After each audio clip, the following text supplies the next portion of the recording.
السلام علیکم ورحمۃ اللہ وبرکاتہ۔ بسم اللہ الرحمن الرحیم۔ سیرت نبوی صلی اللہ علیہ وسلم انسانوں کے لیے رہبر و رہنما، مثال، نمونہ،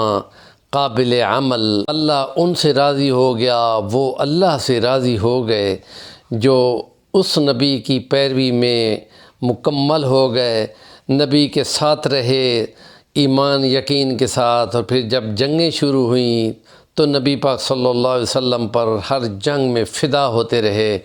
صحابہ کرام رضوان اللہ علیہم اجمعین، اور ان کے معاملات اور ان کی کہانیاں اور ان کے احوال ہم اپنے ان ولاگ میں بیان کر رہے ہیں، اور اس سلسلے میں غزوات نبوی کے تذکرے چل رہے ہیں۔ 5 ہجری میں جو غزوات ہوئے اس میں غزوہ احزاب یا جس کو غزوہ خندق کہتے ہیں،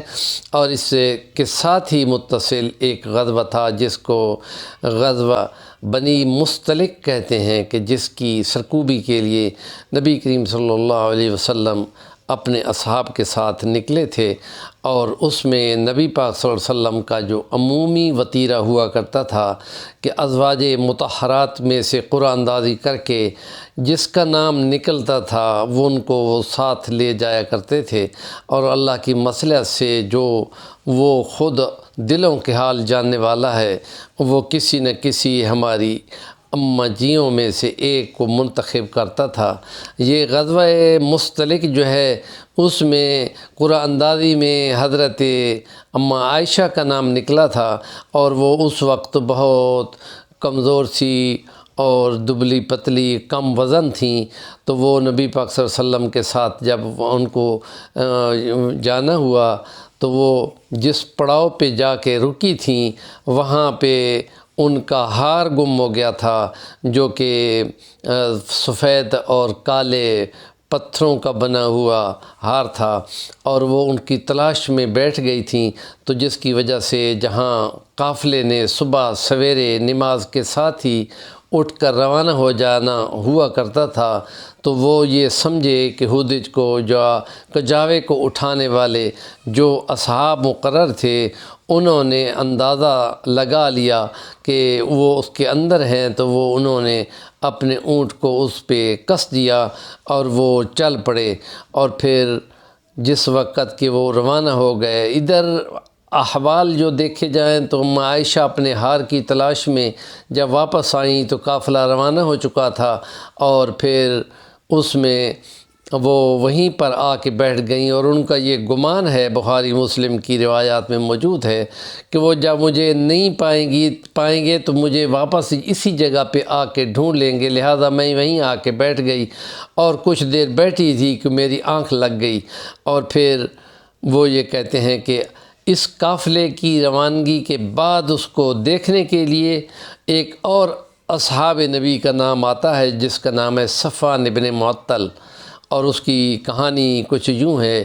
کہ وہ کہا کرتے تھے کہ یا رسول اللہ بالکل آنکھ نہیں کھلتی صبح کی نماز پہ، بے شک آپ ہمارے خاندان میں سب سے پوچھ لیں سب کا یہی حال ہے، تو میں کیا کروں، میں نماز تک نہیں پہنچ سکتا، جب سورج نکل آتا ہے تو تب میری آنکھ کھلتی ہے، تو تب میں نماز پڑھتا ہوں۔ تو آپ نے فرمایا تھا کہ اچھا، جب بھی تمہاری آنکھ کھل جایا کرے اور تمہاری نیند پوری ہو جاتی ہے تو تم پہلے نہیں اٹھتے، جب اٹھ جایا کرو تو نماز بھی پڑھ لیا کرو۔ تو اس کی ڈیوٹی لگائی گئی کہ جب ہمارا یہ قافلہ روانہ ہو جائے گا تو تم نے تو روشنی میں آنا ہے اپنے اونٹ پہ، تو تم وہاں پہ قافلے کے پیچھے سے آؤ گے، تو مبادا کوئی نہ کوئی سامان یا کوئی چیز ایسی ہے کہ جس کو تم دیکھو تو پھر وہاں سے لے کر پیچھے پہنچ جایا کرو۔ تو وہ جس وقت کے وہاں پہ پہنچے تو یہ احوال جو ہے وہ 4 ہجری میں جو پردے کے احکام اترے تھے یہ اس کے بعد کے احوال ہیں، تو اس میں اس نے اماں عائشہ کو دیکھا ہوا تھا، تو صحابی نے تو جو ہی اماں عائشہ کے چہرے پہ اس کی نظر پڑی تو وہ صرف یہ بولا کہ انا للہ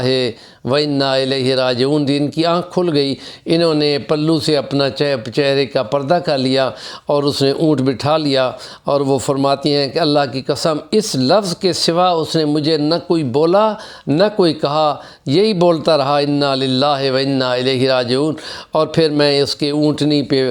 بیٹھ گئی، اور پھر وہ جلدی جلدی چلاتے ہوئے سخت گرمی میں ہم قافلے میں پیچھے تھے، دوپہر کو جا کے پہنچے۔ تو جس وقت کے وہاں ہم پہنچے تو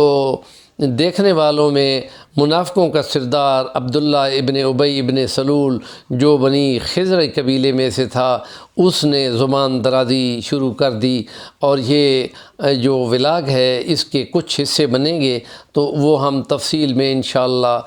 ترتیب کے ساتھ بیان کریں گے۔ ہمارے چینل کا نام ہے صفی الوانی، ضرور سبسکرائب کر لیں اور اس پہ کومنٹ بھی ضرور دیا کریں۔